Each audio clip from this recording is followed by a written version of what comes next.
All right, so guys, we're recording. Welcome along. Hope you're well. So again, I was just asking how everyone's got on today. Just trying to kind of get a gauge for things. For me, I thought today was really, really good. Ironically, I was on a speed awareness course when most of my stuff was playing out. But what we're looking at is a system which is going to help just simplify everything. Now, in the program, in the education, in the live lessons, specifically in the 200 odd lessons that are out there that I talk about so many different things. I talk about obviously the very, very basics, the order blocks, the fair value gaps. I talk about structure. I talk about AMD. I talk about midnight opening price. I talk about the cycles. I talk about the divergence within the cycles. I talk about the true week opens. I talk about everything. And it's very easy to get lost in the source when that happens. It's very easy to get lost in the source when that happens because we're trying to just predict which way the market's going to go every day. And I said to you guys yesterday that I wanted this to go higher based off this daily candle. And you can see we've obviously we've hit the target. Euro has not hit the target. So with that in mind, obviously we've got a little bit of work to do to get there. But yesterday's candle, Tuesday the 4th, really bearish. And I said this, I said, I'm looking at this from a swing low.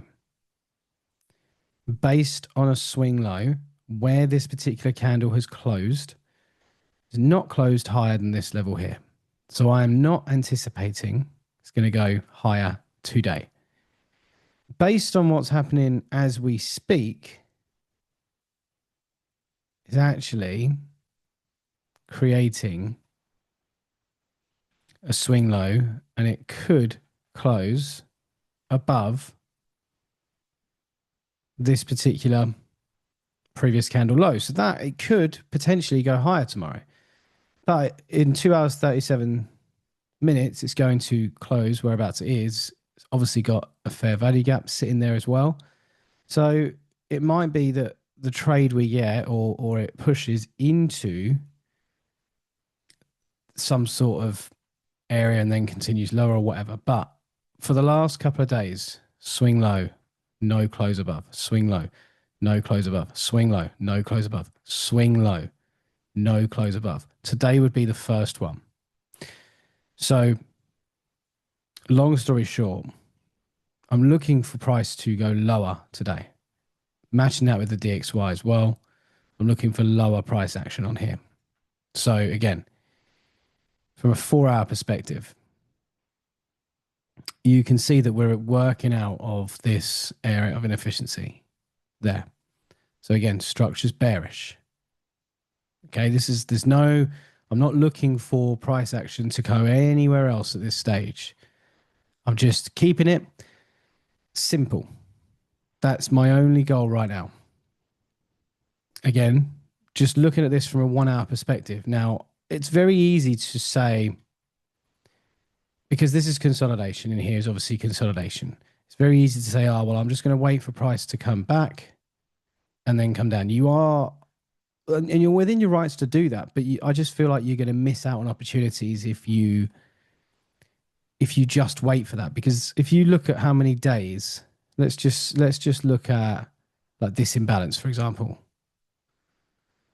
If you look at this imbalance that was created, and this is the thing, I had someone ask me a question yesterday about this because someone said about it meeting a fair value gap here and pushing higher. And it's like, no, I'm not focusing on that. I'm focusing on this structure coming lower. Now, I'm not interested in this fair value gap up here. I'm really not. The way I'm trying to trade, I'm not interested in it. Because this fair value gap printed, and then this was the 1-hour candle, and then 2, 3, 4, 5, 6, 7, 8, 9, 10. So 12 hours of price action. Obviously pushing into here. And this was a volatile London, New York session as well. So to get all the way back up here, it it needs a lot of steam. And again, if you're someone that looks at areas of inefficiency and thinks, all right, well, that imbalance hasn't been tapped. So on the 4 hour, so I'm just going to wait for price to come back up to there and then I'm going to get the trade. You're not going to take a trade for days. You're not going to take a trade for days because again, these are 4 hour timeframes. This was the end of last month. I know it's only the 5th, but it was the end of last month. So we're looking at what it's doing on a daily basis. Now, today, again, we're in this 4 hour area anyway. So like it's coming out of here and I'm still bearish. So this is a 4 hour key level that we're just focusing on because that's really all we have. This huge move lower is that daily candle printing lower. So if we look at, I mean, all of this price action has clearly happened, so you have got that benefit of hindsight. But if we just look at what happened during the London session spike of liquidity, 8 a.m., price action comes higher. Price action sweeps above this particular area of liquidity, these highs that generated in the Asian session. Now, the Asian session high is all the way up here. But again, this is a sweep. Now, again, two things have happened here. Well, multiple things have happened. One, we've had a liquidity sweep above these particular highs. Two, this is a huge wick. Like this, and this was about I think it was the next candle here, 9. So like this was printing at about 8.50 and it was probably up here somewhere. And I can't remember when I said in the commentary channel, I'm looking at this 1 hour candle. I'm looking to see how this 1 hour candle closes. That is exactly what I want to see. If this 1 hour candle closes whereabouts it is, my next protocol is to see what happens after. If it carries on moving lower. If it carries on moving lower, I'm going to identify a trading range. If it goes higher, then then a trading range won't form. So it's irrelevant. But this is giving me an understanding of what the bias is going to be at this particular point. You can see this is that line there is your opening price candle, 5 a.m. This is the high above it. Price actions come lower. Now I'm not even considering the 5 a.m. candle right now. I'm not looking at divergence or anything in this situation. I was just looking at this candle closure. So again, now we move to a lower time frame, and I did generally go to a lower time frame.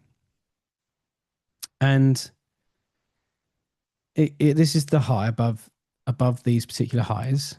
Price action shifts all the way down here, high and low. So we have a trading range. This was the trade. It doesn't get any simpler than this. You could have entered, I mean, I entered, my execution was actually on this futures one here. So that entry was at the 61% level. Just do it on here. So the entry was at the 61% level here. Stop was around about here somewhere. And this was obviously the first target, but we're trying to get a 1 to 2 if we can. You are safer, like this is your break-even zone, or take profit, wherever you want, or if you can enter at 71. The reason 71% is better is because it's going to give you the 2 to 1. And to someone that's asking about my fib levels, absolutely, they are there. They're in the Discord. So I entered at 61%. Now, no, I didn't look at anything. Didn't look at anything else other than this. And this is all I'm doing. The trade on Euro yesterday was the exact same format. The one that I can't even remember where it is. It dangerously nearly stopped me out. I think it was this one even. Was it that one? Yeah, it was that one there, wasn't it? So I've got it around here. So 2 trades, 2 OTE levels on Euro in 2 days.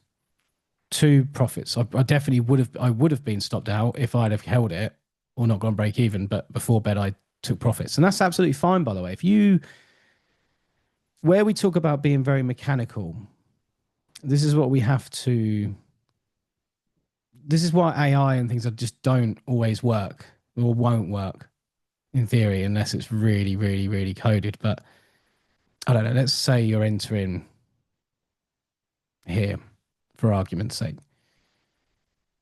And my entry was actually, I think, at the 71. Let's say that's your entry, whatever. Now, let's say price action comes in, boom, you're in the trade. Great. If price action is, I mean, bear in mind I nearly got stopped out. If price action is starting to do this, and then you start to see all of this stuff, if this zone here, when you get to this level, sort of like, around here somewhere, it really depends on the time of day for me. So what I'm trying to say is if this was in the London session or the New York session and I was at the PC or whatever, or is in a time of day where I knew volatility would catch up, I would probably leave it. I'd probably go break even after it's nearly at my, I do go break even and it's nearly at profit, because I don't like, mentally I'm sitting there like, oh, I don't want to be this close to profit and then lose. I'd rather be this close to profit and then take something or go break even. So if I'm watching it, I'll go break even.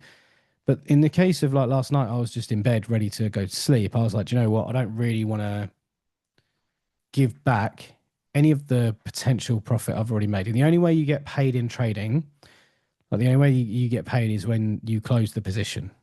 So when you're floating in 5K profit, wherever it is you're doing, that 5K is not yours until you've closed the position. So I just made a judgment call. I thought, yeah, do you know what? It's wherever it is, round about here, I'm coming out and I'm not interested in where it goes after that. And that's essentially the way to do it. And again, you can see here, because in this particular trade, price action hit the target, came lower, swept below all this liquidity really comfortably. And then this was the next news candle that happened today, 3 p.m., which is 10 a.m. Eastern. So huge news candle high, and then just random consolidation, because Euro for the last couple of days has been a bit ugly in consolidation. Ironically, we've done well profit-wise from it. But this was a position that, and it presents itself all over the markets. It's just you've got to train your eyes how to see it. Which obviously brings me on to the next one, which was today's, and this was my favorite trade of the day. And this is an area I've been banging on about for, well, the last couple of days, especially since the start of the week, because we created this imbalance. And if you refer back to that commentary channel, you'll see it. You'll see all the stuff. I referred to this imbalance. I said, I am not going to entertain price action when it's coming lower. I'm not going to look for shorts. I'm going to wait for price action to get into this area and then give me something. So when I come to the chart and actually look at it, the first thing I can see on the daily time frame is, wow, that is a really clean fill of that imbalance, but also the reaction we were having from this previous day low. And from that previous day low, we were pushing higher. So coming to the charts around about the London session again, you can see this is the big push down in yesterday's candle, and then price action starts really forcing its way back up, and it actually breaks this 4-hour structure point here. So I'm from this standpoint just sitting there thinking, yeah, I really like the idea of this pushing higher from here. I'm not interested in this. And this is the thing. Yes, there's an imbalance there. Yes, it could come lower. Yes, it's a hazard. Yes, it's a red flag. Doesn't mean you can't take the trade. And look, because at the moment there's a wick, maybe it comes lower. Not bothered about it, because I've already married the idea and the bias behind looking for long price action on USD JPY daily liquidity sweep. I'm bullish on the DXY. I'm bearish on Euro. I'm bearish on pound.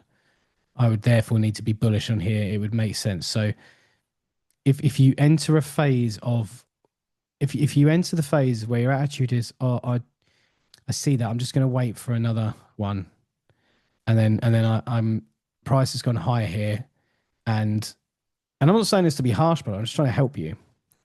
But if your attitude is okay, we've pushed higher. Now I'm just going to wait for more confirmation. I'm going to wait for more evidence. I'm going to wait for price action to come out. I'm not favoring this right now. And then suddenly you don't see it, and then it goes higher again. And then suddenly you don't see it, and it goes higher again. And then you just want to wait. And then you think, well, it's too high now. I want to wait for this to break before I look to get for a sell, whatever. And I'm seeing comments like, you do this a lot, and this is fine. This is the diagnosis we need, because the reality is you've missed out on the opportunity here, and it's nothing to do with your skill, nothing to do with your lack of ability, your lack of skill. It's to do with your confidence. That is all it is. It's to do with your lack of confidence, guys. And you should know you're missing out on opportunities here and here and here. And sometimes I do go a week, 2 weeks, 3 weeks without taking a trade. But that's because it's not moving in the same direction, the same trend. But I was bullish here. But I'm just not using excuses like this on the imbalance. So, yeah, long story short, break of structure, area of interest, previous day liquidity sweep, bullish. Just extremely, extremely bullish. And then again, the same on the 1 hour time frame here.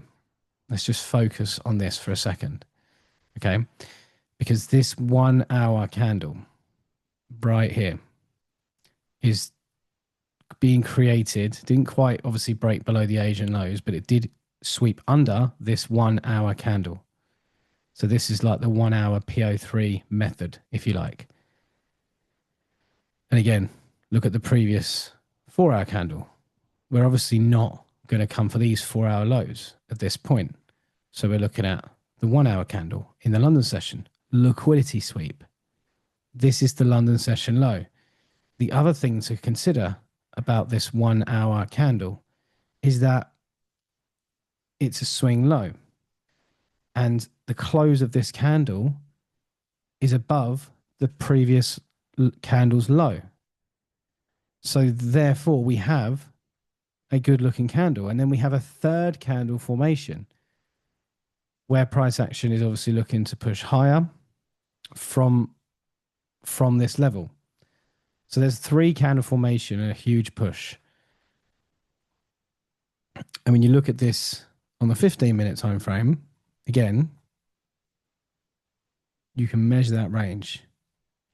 And I showed you the MetaTrader entry I took here, literally there. Something like that. And I just went for a 1 to 2. Really this is like a stunning trade, because I'm not trying to say you have to worry about imbalances in there and stuff like that for now, but it really did have the lot. If you waited for the 71% and you missed out, that's fine. Don't worry about it. Happens. But these trades, like, don't get me wrong, you lose trades a lot. But when you get days like today, where these opportunities just fly off the wall, you have to be there ready to take them. And like the last 2 weeks, especially with me moving house and things, like my personal trading has really been slow the last couple of weeks. I had a UCAD trade last week, which worked. I think I took a loss somewhere else, whatever. And now, like we're 2 days in, I'm 2 days into my trading week. I've had 3 trades and 3 wins. So it's like, okay, now that momentum's back.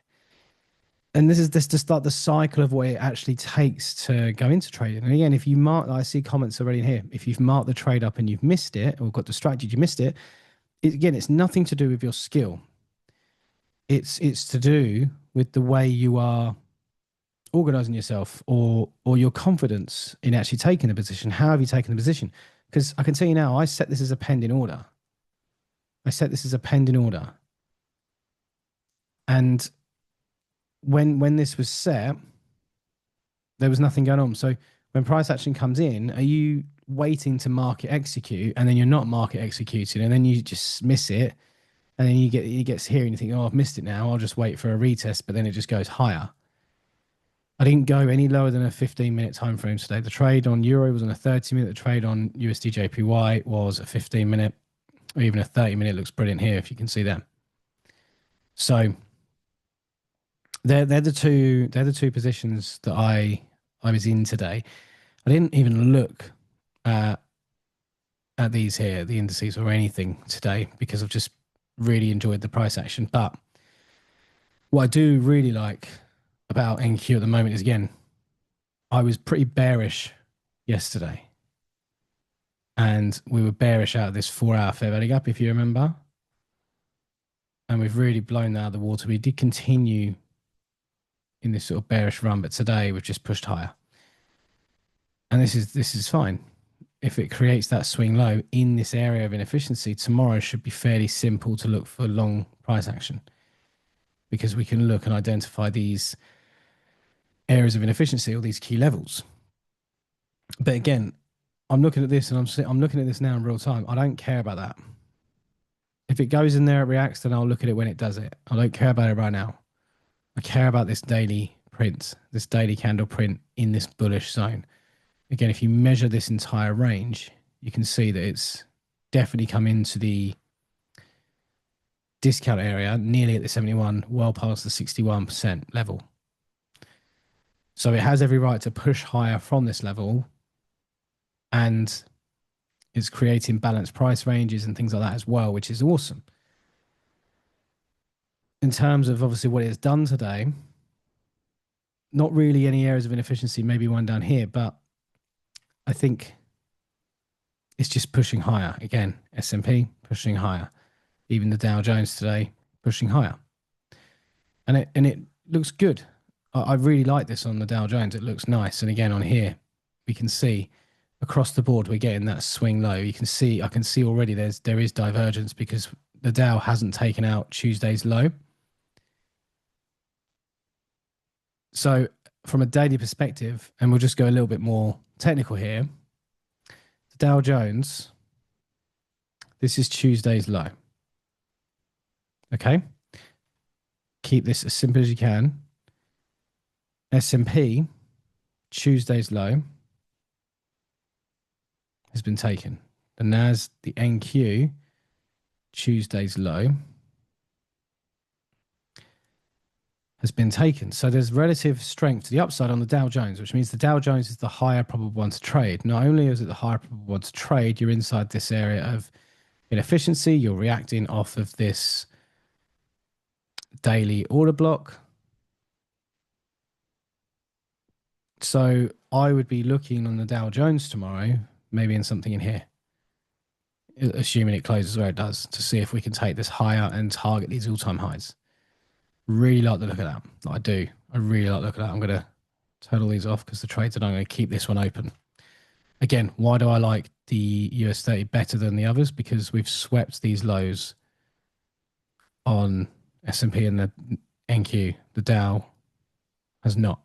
So it's higher relative strength to the upside. So again, I'm not trying to overcomplicate it because the two trades I showed you today didn't even use divergence. I'm just seeing this between the previous day highs and lows. And obviously we've got 2 hours, 60 minutes till this candle closes anyway. So we'll see how this looks tomorrow, but I'm going to keep that one there. In terms of tomorrow on the rest of them, obviously now Euro's a little bit more, I don't know, because it's about to create a swing low. I haven't really got a swing low here. There is, it looks like divergence as well on pound and a clear swing low on Aussie. So we could definitely be gearing up for bearish price action, a bullish price action on these here, which might mean this comes lower tomorrow. But again, looking at USDJPY from here, we've got the swing low again from a daily candle being printed. So this just makes me think this could even continue moving higher from this perspective. Again, looking at this from the DXY, we'll see what the DXY actually looks like tomorrow, because it might be that we wake up and we've already rebalanced into this and we're continuing to the upside anyway. We have no more news for the week, including Friday, which should have been NFP. Looks like it's gone again. It looks like it's gone again. And obviously not a lot going on next week in terms of news. We've got more tentative stuff up. But listen, we have been finding some proper good setups still despite all this lack of news and lack of data. So that doesn't put us off. All right. I am going to go ahead and close this recording. If I will stick around for a Q&A if you need anything, but if you're watching the recording, I will speak to you again soon.